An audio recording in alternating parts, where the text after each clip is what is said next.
In this video, traders, we're going to explore how to find the most shorted stocks in the UK and what to do with that information. Stick around. Hey guys, warm welcome to you. Alright, so if you're trying to find information about which are the most shorted stocks in the UK or shares or companies in the UK that are listed, you can go to a website called www.shorttracker.co.uk. I'll put a screenshot of it up here. It's not a commercial sponsorship or anything like that. It's just a useful resource for you guys if you're looking for UK shares. US have got so many more resources than the UK market, but this, as I found, is to be a pretty good one if you're trading UK shares. So shorttracker.co.uk, short with a T and then T again for tracker, all one word. So what are you going to do with that information, right? You go, okay, I got this information, what do I want to do with it? So really, if you're trying to get short data, you are probably thinking from a perspective of, okay, there's two ways of attacking this. One is, do I join the hedge funds or do I fade the hedge funds? That's your two options, right? You got to go, oh, this, you're just curious and fine. Sometimes we are curious. But from a trading perspective, you've got two options. And you either join the side of the hedge funds and try and short the stocks that you think that they or you see that they're shorting the most of. And the reason, but let's just pause on that for a moment. Why would you do that? Your thesis for that is that they have got a big research team. They have done a lot of research, a lot of due diligence, and they have spotted an overvalued company that they want to position short on. And if you go on the shorttracker.co.uk, you can see the individual funds that have that position short, and you can see how many total funds are short in that stock. So if you see a couple of funds or a selection of funds that have got reasonably sized short positions that's making that one of those shorted stocks, your assumption then is that these guys are all seeing the same thing. They all perceive this as overvalued. That's very different from just one fund that's very, very heavily short. Doesn't mean to say that's less, and maybe that's more interesting. Maybe you think that those guys, because they're making a bigger bet and they're putting more of their assets to work, you think there's more conviction. Maybe you decide that that's even more credible than the rest. And it's up to you. You know, this is the kind of strategy you've got to deploy yourself and work out yourself. But let's say you have that spread of funds that are short and they've got a decent size each, and that's making it quite one of the shortest. You might say, okay, they are far more capitalized than me. They are far better at research than me. I am going to join them on the short side. And that's one way of doing things, and that's personal choice. The downside of that is you have to look and dig and see how long they have been short. Because if you've got a company, right, that's gone from, let's say it's gone from 100, okay, I can draw. It's gone from 100 and it's gone all the way down to 20, and then you see how it's the most shorted. That might be the time when they're just about to unwind the short position. They might have said, hey, listen, I've made all this money. We've got not much left in the deal here. It's got to go bankrupt for us to get the last little bit. Do we want to stay short? Well, you know what? If it starts dipping under 20, 15, we'll start unwinding the short. We'll call it a day and move on to the next thing. We've got the meat of the move. And so the danger you have is you could possibly be a little bit late if you start joining that side. Now, if this is, by the way, what's one thing to add here, let's just kind of digress slightly. This is a strategy that needs a lot of work and effort. You can't dabble at trading this strategy. If this is a part of your trading plan and something you want to become a specialist in, then absolutely, there's edge here. There's opportunity to see what the big funds are doing and decide to position accordingly. We'll talk about fading them in a moment. There's edge. But it's not something you can just pick up and go, oh, that's the most short, I'm going to do this and do that. There needs to be more research and careful consideration of when you're going to pull the trigger, when you're going to execute the trade. And so, like any of this stuff, guys, it's great for me to kind of share with you some of the things that the way that I feel about this stuff and share the information that may help you. But ultimately, it's up to you to decide whether you want to deploy that and really go deep on that strategy, or go, you know what? It's kind of interesting. I've learned a little bit. It's not for me. Dabbling at it, which won't get you anywhere. I made this mistake. I'm saying this from a point of I've made these mistakes. If I dabble in this, I'll dabble in that, I'll dabble in the other, try and do everything. You end up losing little bits everywhere. When you go deep on one thing, go deep, not wide. So this is one of the things that you could go deep on. You go, right, I specialize in heavily shorted stocks.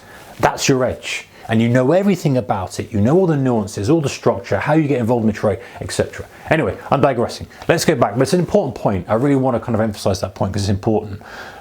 So you could join this. Now you might want to say, well, as they start to increase the short position or start to build a short position, maybe that's when you join the trade. That's when you join the side of the funds, because they're just starting to reveal an opportunity that they think is worth shorting, and you could join them then. I think you've got to be careful, it's a bit late. So there's one way of doing it. The other way you've got is by fading. And this is when you have this kind of short squeeze type trade, right? You go, okay, what's the most shorted stock? And you say, okay, that means that these funds are short this stock. It also means they've got to buy back that stock at some point, creating buying pressure, upward pressure on the market. Now, their ideal scenario is this. It goes lower, lower, lower. They cut to scale out the short position into these lows. There's bigger institutions that are actually dumping the investment that those guys are able to cover that short into, bang, bang, bang. Job done, they make money, everyone's happy except the institutions who held this and have to unload it. That's their goal. But the change, and now let's pause on that for a moment before we go off elsewhere. That can create an opportunity in itself. If the trade has come a long way lower and it's heavily shorted, you might theorize, actually, you know what? There's probably not many more sellers here now. We've had the last drive lower. We've had a lot of institutions getting rid of their positions. These guys are still short. If institutions are selling, the majority of institutions have been selling, they're not going to be buying back or being in a hurry to buy back. And again, theory, you're making an assumption here. Maybe there's some kind of value people that are buying this as a play, but the pressure has been massively supply, causing the price to go lower. There's been so much supply coming in, we have this overhang, it's pushed lower, it feels like there's not much opportunity left for people to short this thing.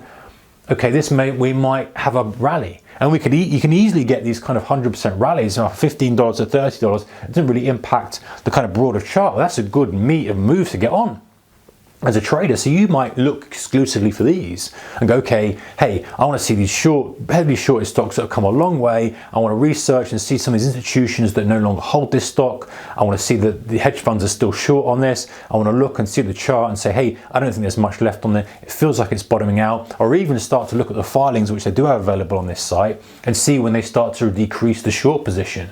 And you go, hey, if they're decreasing the short position, that might mean that this could start to pop, and you might position for that short-term pop. You're going to hang around in the trade, but there's enough maybe meat if you're a short-term trader to take a 1, 2, 3, 5, 6, 10-day play on it. And I look at it from that perspective. So there's that.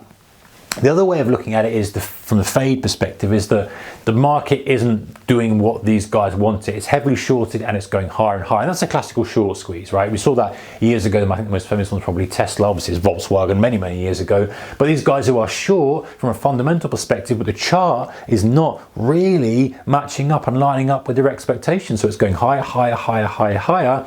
You might say, hey, the pressure's on. At some point, these guys are going to cover. Now, it's a difficult one to judge because these guys have got deep pockets. You've seen people holding shorts 100, 200, 300% against them, and maybe they're adding more because they're just kind of confident they just have to sit it out. Or sometimes some people are so stuck on things they've got to cover it. It's again complicated situation. That's one way of looking at it. It's like, okay, I'm going to fade these guys. I'm going to wait until I think that they're trapped and recognize there's a lot of overhang of demand, got to come back into the stock. I'm going to position before that. So a couple of ways you can frame the kind of fade one. And again, the join one, I think the best way, again, it's not advice, guys, it's just kind of my perspective on things, is probably to catch it early when it's just starting to come into the interest of these short guys, rather than late in the move, because you're late in the move, you're almost certainly going to get some kind of pop off the low. And if you look at charts, by the way, if you go and look at kind of charts of heavily shorted stocks, very often that's the case. They go lower, lower, lower, and you often get kind of 100%, 150% pop before it does one final leg. So I guess another thing you can do, final thing, promise you, I know you're here still, if you're here still watching this, appreciate you. You can have this opportunity where it drives lower, pops up, it's heavily shorted. These guys have covered, but the institution is still selling it. They're like, they've seen that pop as a reason to sell some of this stock at a premium. It's a broken company, struggling stock, and often you get it going to new lows. You know, there's often charts like that around. Anyway, guys, check it out. UK stocks, shorttracker.co.uk. US has loads of stuff out there. Finviz does it.